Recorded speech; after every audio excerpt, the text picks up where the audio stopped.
ce message, papa, je prie au Dieu que tu nous enseignes, que chaque oreille se présente, Seigneur mon Dieu.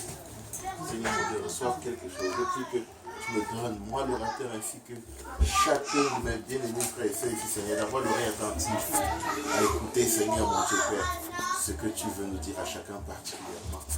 Et à mettre en pratique, Seigneur mon Dieu Père, cela, Seigneur. Que ce ne soit pas un message pour donner un message, Papa, s'il te plaît.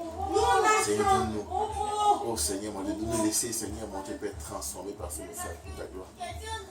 Oh Dieu, que ton esprit, Seigneur mon Dieu Père, soit celui qui va inspirer chaque mot, afin que chaque mot, Seigneur, ait sa place et ait son impact dans nos cœurs, au nom de Jésus. Amen.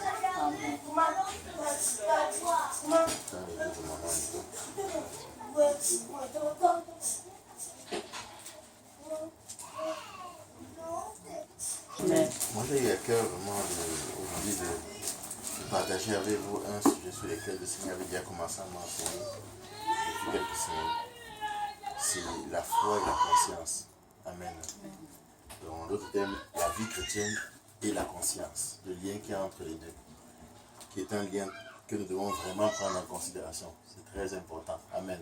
Que nous sachions le rôle que joue notre conscience dans notre rapport avec le Seigneur. Amen. Notre foi et notre conscience. Il y a un verset qui définit je parle de façon très claire la conscience.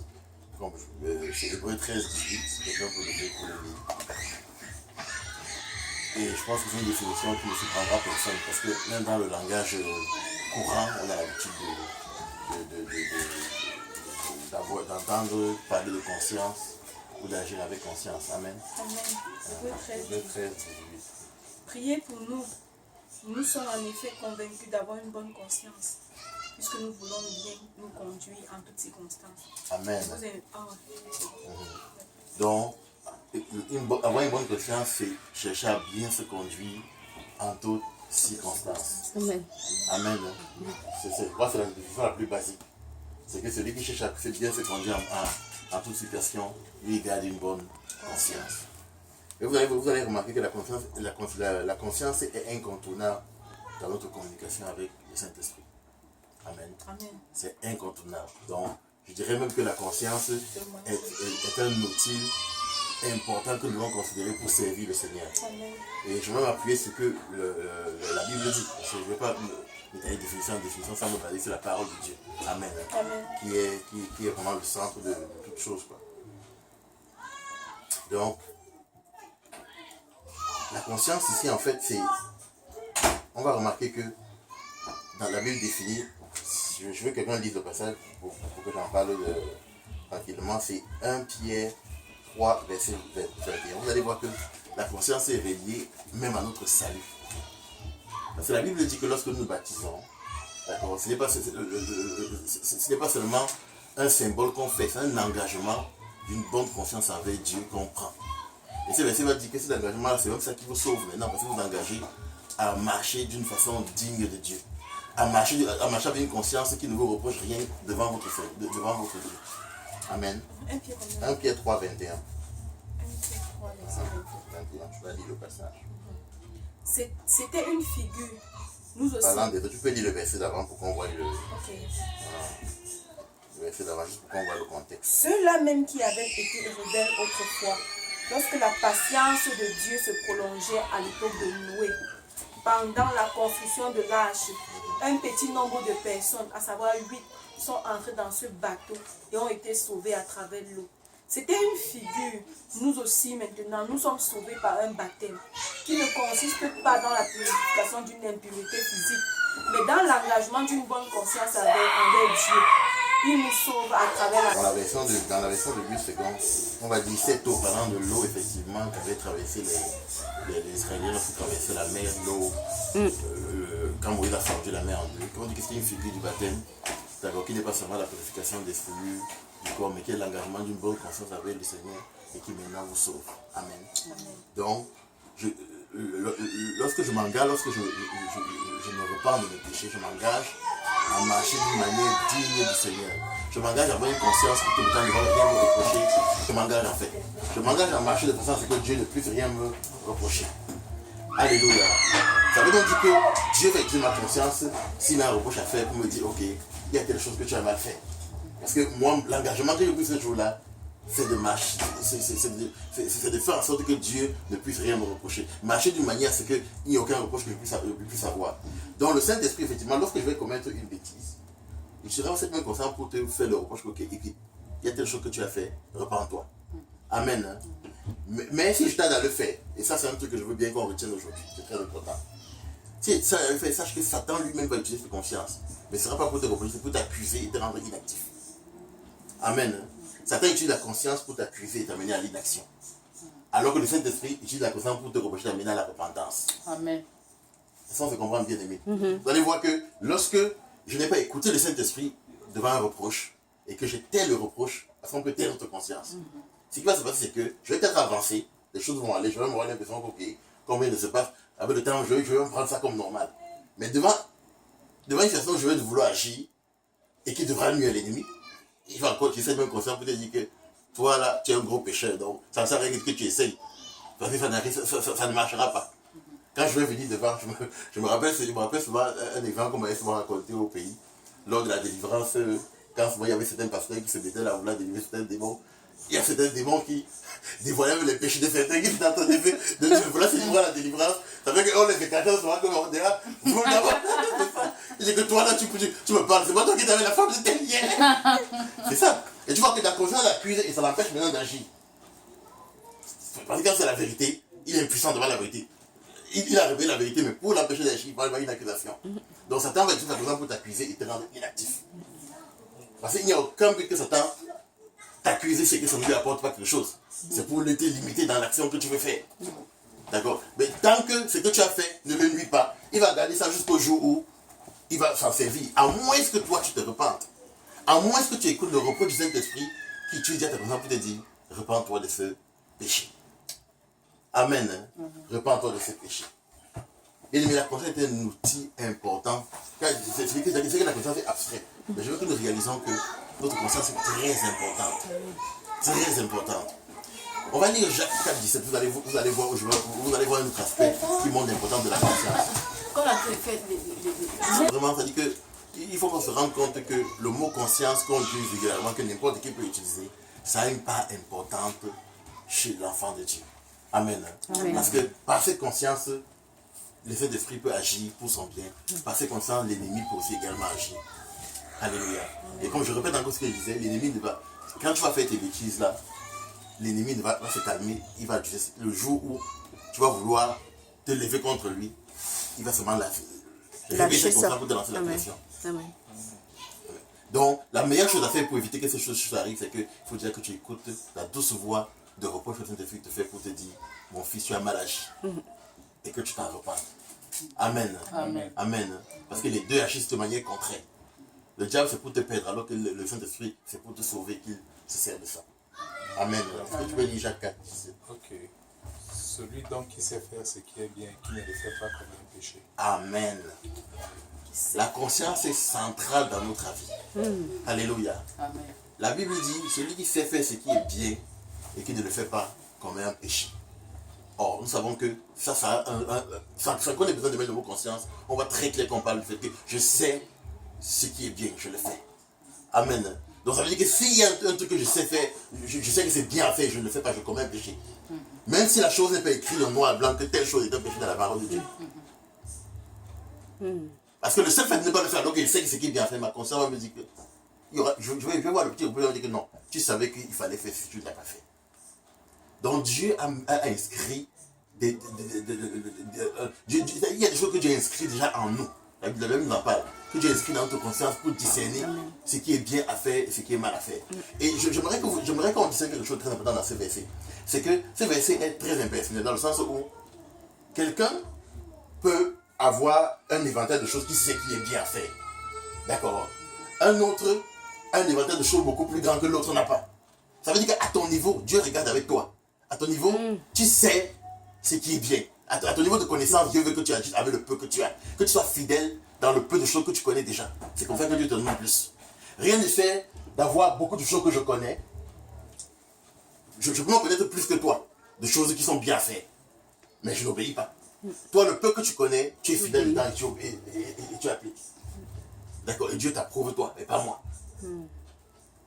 Amen. Amen. Celui qui sait faire ce qui est bien et qui ne le fait pas commet un péché. Ça veut dire que Dieu attend de toi que, au meilleur de ta conscience actuelle, tu agisses. Et moi, je crois qu'il y a des gens, parfois, qui, au meilleur de leur conscience, agissent, même s'il y a des péchés qu'ils commettent et qui pour eux sont encore des trucs inconscients. Mais qu'avec le temps, s'ils sont sérieux avec le Seigneur, le Seigneur va attirer l'attention dessus. Mais le sérieux de Dieu, c'est ça, c'est que tu sois, c'est l'honnêteté intérieure. Pour tout ce que tu sais, tu es dans l'obéissance. Et ça, on se comprend bien, aimé. Celui qui sait faire ce qui est bien et qui ne le fait pas commet un péché. Donc, Dieu nous appelle à avoir une conscience sans reproche. Alléluia. Amen. Et je vais appuyer ça par un verset que l'apôtre Paul dit exactement. C'est dans Acte 24, verset 16. Si quelqu'un va encore le lire. Donc, il souligne ce que je viens de dire par rapport au fait de faire ce qu'on sait faire, de faire tout ce que nous on sait être bien devant le Seigneur. Acte 24, verset 16. C'est pourquoi je me force d'avoir constamment une conscience sans reproche devant Dieu et devant les hommes. Amen. Amen. Je m'efforce d'avoir une conscience sans reproche devant Dieu et devant les hommes. Alléluia. Bien aimé, si ta conscience te reproche, non, tu deviens sans puissance, impuissant. Dès que s'il y a quelque chose que tu voulais faire, mais que ta conscience te reproche dessus, tant que tu ne vas pas à la repentance, tu es impuissant. Alléluia. Et ce qui est très beau, c'est que la conscience la mauvaise conscience n'a aucune force devant la vérité. On peut taire sa conscience, dans le sens où je peux savoir que les choses sont mauvaises, mais je fais taire les choses. Mais quand la vérité met les choses à la lumière, je suis sans puissance. Et il y a un verset que je vais appeler ça, qui me plaît beaucoup. Un verset qu'on connaît tous, on va partager ça. C'est vraiment intéressant.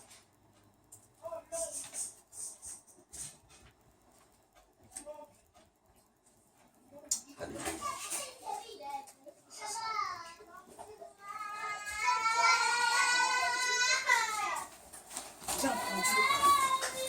Les gens voulaient lapider une femme et Jésus leur a dit à chacun que celui qui est sans péché parmi vous jette de premier la pierre contre elle. Amen. Donc j'avais que la référence, je pensais avec la référence, mais je ne l'ai pas écrit dans mon truc. Amen. Si quelqu'un peut retrouver ce verset, on va le lire. Il y a un truc très intéressant que je veux qu'on voit au travers de ça. Quoi.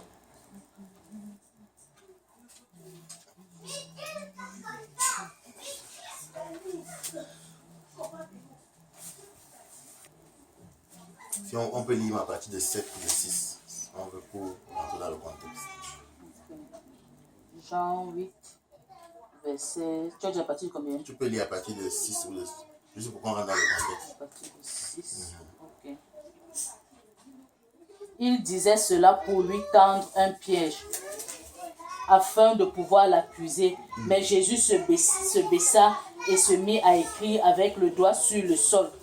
Comme il continuait à l'interroger, il se redressa et leur dit que celui d'entre vous qui est sans péché jette le premier la pierre contre elle. Puis il se baissa de nouveau et se remit à écrire sur le sol. C'est fini, c'est 8, non 9. Ah, 9 aussi. Hein.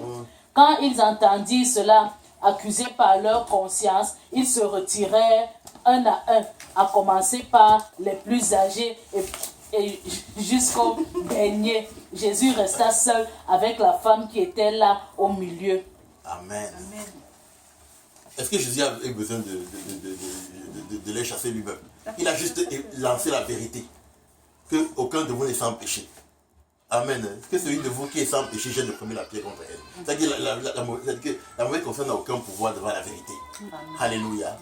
Et comme je disais, on peut faire la mauvaise conscience parce que ces gens auraient pu dire à Jésus que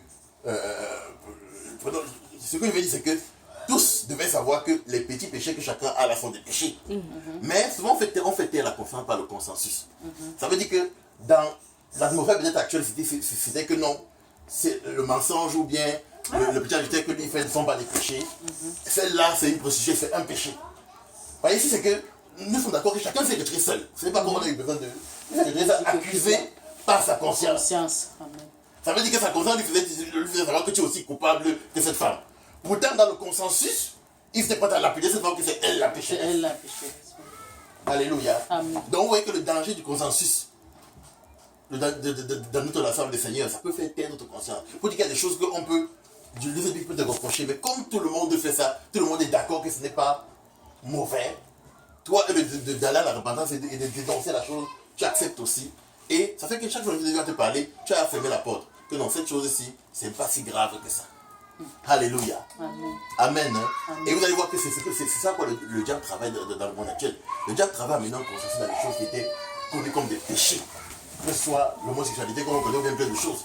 C'est que quand il travaille, c'est qu'il va amener un consensus qui fait que des choses vont devenir, qu'avant on savait comme clairement comme étant des péchés. Les gens avec le temps vont trouver que non, ce n'est pas si grave, il y a d'autres choses qui sont plus graves. Avant, on disait que l'homosexualité et la pédophilie sont des choses très graves. Avec le temps, on commence à voir que non, c'est la pédophilie qui est très grave.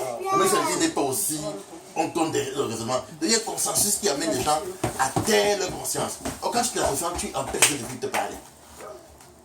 Alléluia. Donc, le diable travaille à fermer les gens à l'écoute du Saint-Esprit. Amen. Et c'est en travaillant à corrompre les consciences. Quand il parle de la corruption, quand on parle de la corruption, là, c'est dans la conscience. Alléluia. Quand on parle de corruption d'entendement, c'est une corruption de conscience. Alléluia. Mais il n'y a aucune puissance devant la vérité. La preuve est que malgré tout ce gros consensus qu'il y avait, quand Jésus a dit que celui qui est le premier, que celui qui est sans péché, le premier après contre, on dit que ça a commencé par les vieillards. Parce qu'ils sont encore plus au courant de la chose que les plus petits. Ils sont plus au courant de la chose que les plus petits. Ils sont retirés un à un. Oui, chacun a son décret de vérité qu'il connaît. Alléluia. Bien aimé. Donc, ils font vraiment la valeur de la chose. Notre conscience est un outil pour servir le Seigneur. Et la seule façon de servir le Seigneur correctement, c'est de la garder pure. C'est de la protéger de toutes sortes de corruption. Alléluia. Tant qu'on garde notre conscience pure, tant qu'on la barricade contre toute attaque de corruption, on reste ouvert à l'écoute du Saint-Esprit. Amen. Alléluia. On reste ouvert à l'écoute du Saint-Esprit. Amen. Je vais encore attaquer un autre point intéressant encore, parlant de la bonne conscience. Et parlant du fait que je disais qu'on doit savoir assujettir notre conscience pour servir le Seigneur. C'est un instrument pour servir le Seigneur d'un côté parce que ça nous permet d'écouter le Saint-Esprit comme il faut. Mais il y a aussi un aspect intéressant que je veux qu'on découvre sur le fait de servir le Seigneur avec notre conscience. C'est dans 1 Pierre 2, 19. Alléluia. Amen.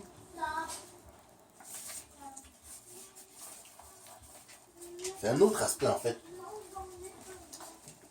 du service du chrétien envers son Dieu par sa conscience. Alléluia. Amen. Amen.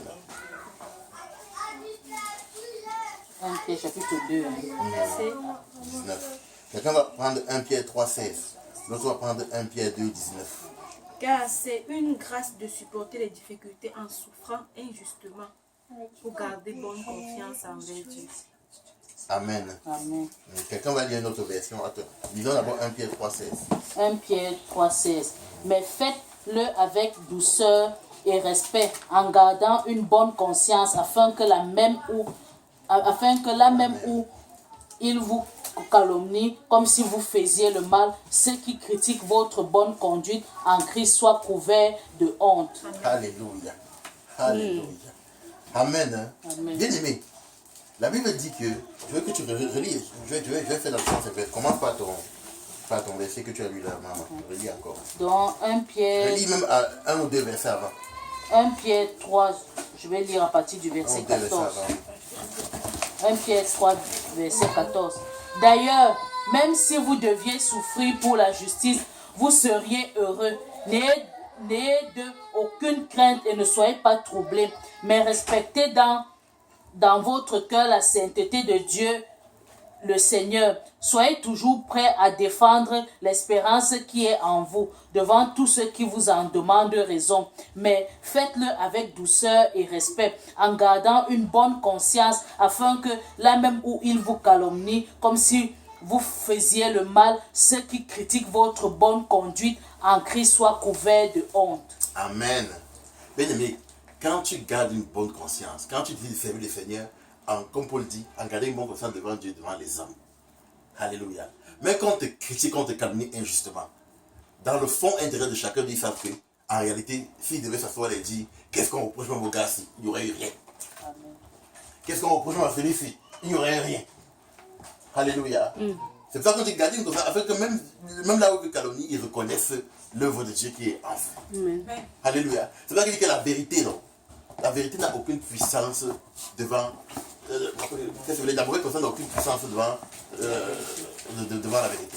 Amen. Alors que quand tu as une bonne conscience, même le seul fait d'avoir une conscience, c'est une arme puissante par laquelle tu peux servir le Seigneur. Pour dire que ta seule bonne conscience peut amener ces personnes qui te calomnient à se rendre compte que, au fait même non, tout ce qu'ils disent là non, quand on regarde au fond, tu ne fais que du bien, tu ne fais aucun mal. Amen. Il n'y a personne qui peut dire qu'il y a telle chose qu'il a fait tel jour, il m'a fait du mal avec. Amen. Alléluia. On va te critiquer parce que ce que tu dis sort du consensus. Mais au fait, quel est l'effet que ça a? Alléluia. Je me rappelle souvent des bien-aimés quand je venais de croire au pays. Bon, pas tous, mais certains entre eux qui étaient souvent persécutés. Et parfois, ils me redonnent le témoignage que dans la famille, parfois, même quand le papa ou la maman se plaignait, il critiquait qu'elle ait fait comme ça. Parfois, il y a l'oncle après qui disait, mais en réalité, non, regardez, c'est vrai qu'on n'est pas d'accord avec ce qu'elle fait. Mais regardez un peu, dites-moi un peu.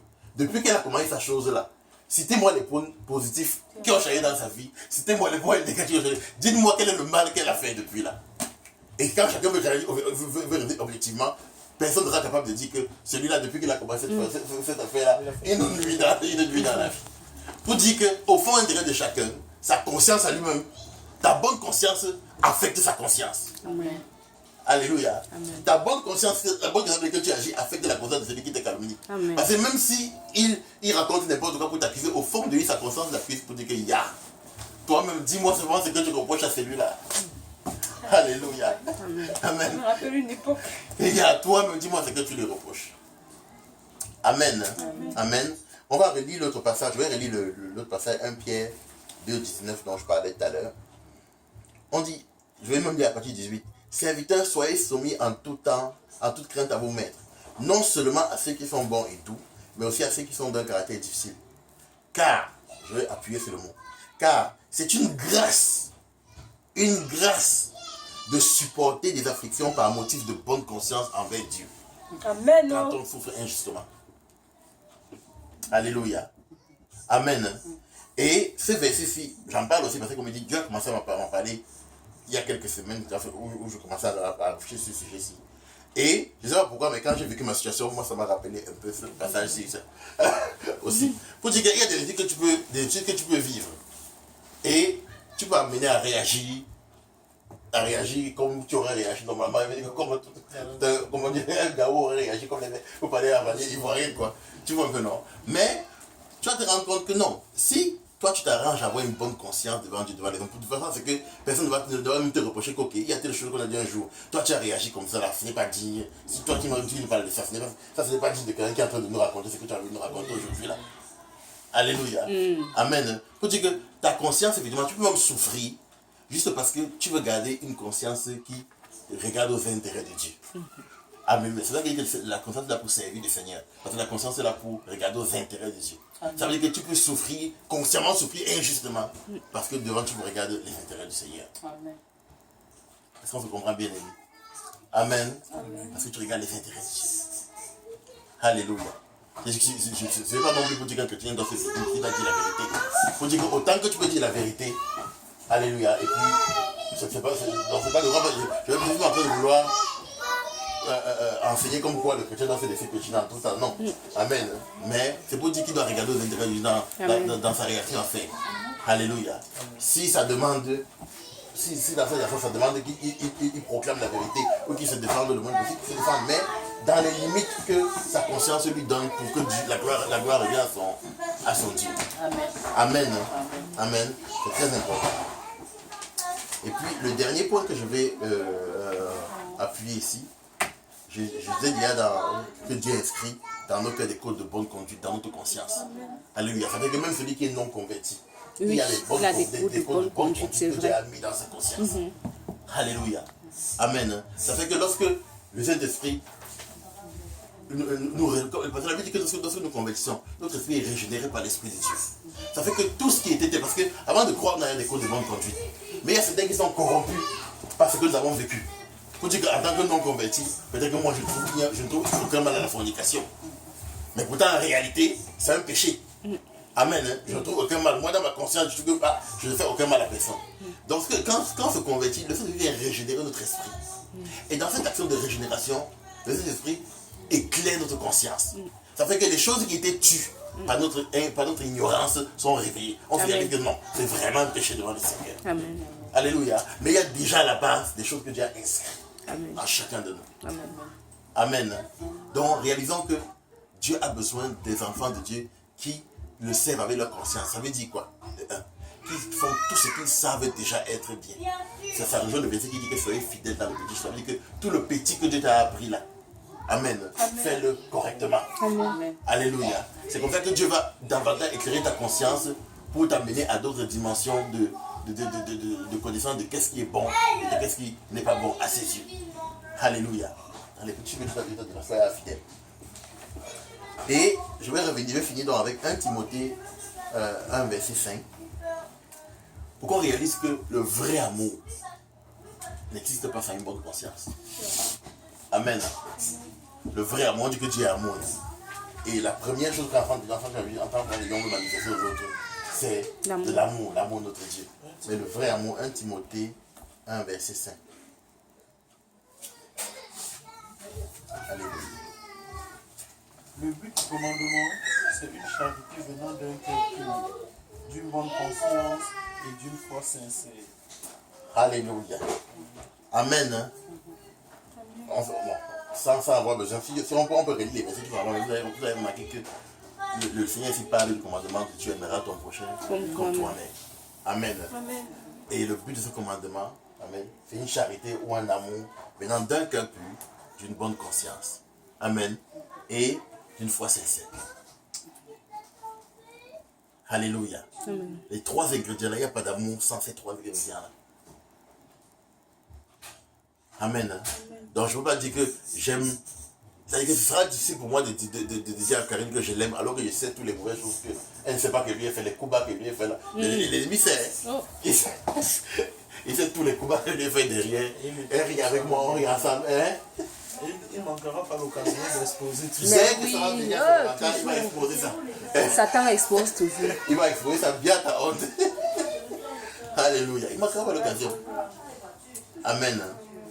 Donc l'importance, je vais récapituler un peu pour donner les points saillants de ce message, c'est que, première chose, Dieu veut qu'on lui serve avec conscience pure. Amen. Et pour cela, il faut que nous soyons à l'écoute du Saint-Esprit. Or, le Saint-Esprit utilise notre conscience pour nous faire des reproches. Parce qu'on n'est pas à l'abri de commettre une erreur ou un péché ou quoi. Mais si on garde notre conscience pure, on sera incapable d'écouter ce que le Saint-Esprit nous dit. Si on laisse notre conscience être corrompue, si on tait notre conscience, comme je dis, que ce soit par le consensus, amen, ou que ce soit par le fait que non, personne n'a vu, ou que ce soit par d'autres, il y a plusieurs raisons pour lesquelles on peut taire notre conscience. Non, si elle dit ça maintenant, là, vraiment, ça va trop m'humilier, hein, ou alors, il y a un éventail de raisons. Ok.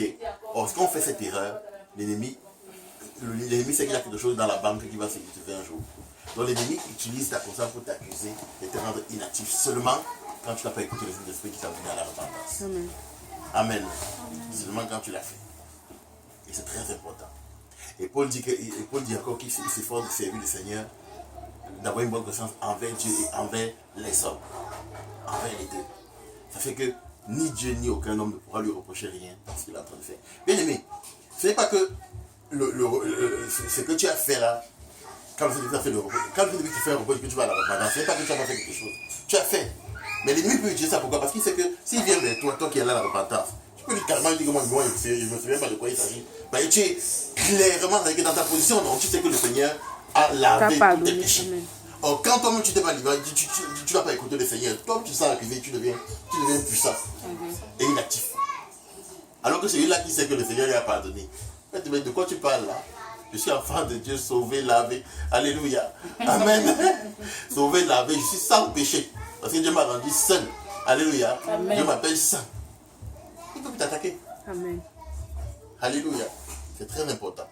Le dernier point, excusez-moi, j'ai d'abord que l'autre était dernier, mais il y a encore un dernier point, amen, que je vais apporter, c'est que une mauvaise conscience détruit notre foi. Alléluia. Quand tu gardes une mauvaise conscience, petit à petit, ça va t'amener à la mort spirituelle. Alléluia. Parce que comme je dis, une mauvaise conscience t'empêche d'agir. Ça veut dire que quand j'ai une mauvaise conscience, je veux même prêcher l'évangile à quelqu'un. Ça t'envoie une âme qui va perdre. Il va te dire que toi tu lui parles de quoi là, toi tu ne sais pas que tu fais ça fait que tu seras plus capable de prêcher l'évangile à l'autre parce que ta conscience te reproche. Tu vas aller même, tu vois quelqu'un qui est même possédé. Dès que tu viens commencer à dire que tu vas faire la délivrance, il dit hé, calme-toi. Tu vas où? C'est toi qui jusqu'à tu vas devenir inactif. Tant que tu n'es pas là à la repentance, tu deviens inactif. Alléluia. Et le danger, c'est que tu peux te créer toutes sortes de doctrines pour normaliser certaines choses. Et je vais appuyer ça par la parole de Dieu encore. Amen. Juste pour montrer que ce n'est pas juste un raisonnement étalé que je suis en train de donner. Alléluia. Et c'est Paul qui parle à Timothée de ça. Je crois que je vais retrouver le passage. C'est 1 Timothée 1, 19. Alléluia. 1 Timothée 1, 19. Bon, c'est en moi et oui. Pourquoi ne pas clairement à Timothée? Parce que si vous allez voir, si vous lisez le livre de Timothée, vous allez voir que Paul fait beaucoup appel, effectivement, il parle beaucoup à Timothée de la conscience et de la nécessité, s'il veut, d'avoir une bonne conscience avec le Seigneur. Et il y a donc cette mise en garde qu'il lui fait au verset 1. 1 Timothée 1, 19. En gardant la foi et une bonne conscience. Tu peux lire le truc qui est avant. Comment ça dit avant? Timothée 1, 18. Le commandement que je t'adresse, Timothée, mon enfant, selon les prophéties faites précédemment à ton sujet, c'est que, après elle, tu combats ton combat. En gardant la foi et une bonne conscience. En gardant quoi? La foi et une bonne conscience. Vas-y, continue. Cette conscience, quelques-uns l'ont perdue et ils ont fait naufrage Par rapport à la foi. Amen. Alléluia. Cette bonne conscience, certains l'ont perdu, ils ont fait naufrage par rapport à la foi. Donc les deux vont ensemble. Pour vraiment combattre le bon combat, tu as besoin de garder la foi et une bonne conscience. Dès que tu perds la bonne conscience, tu fais naufrage par rapport à ta foi. Alléluia. Amen. Hein? Il n'y a pas de foi véritable sans une bonne conscience. Est-ce qu'on se comprend bien, aimé? Alléluia. Donc je vous exhorte vraiment à travailler, à avoir une bonne conscience avec le Seigneur. Ce que tu sais que jusqu'à présent, tu as tué. Alléluia. S'il y a quelque chose que tu sais que jusqu'à présent, tu as tué pour une raison X, bien que le Seigneur t'avait reproché, tu as tué pour une raison que je ne sais pas. Et aujourd'hui, là, non.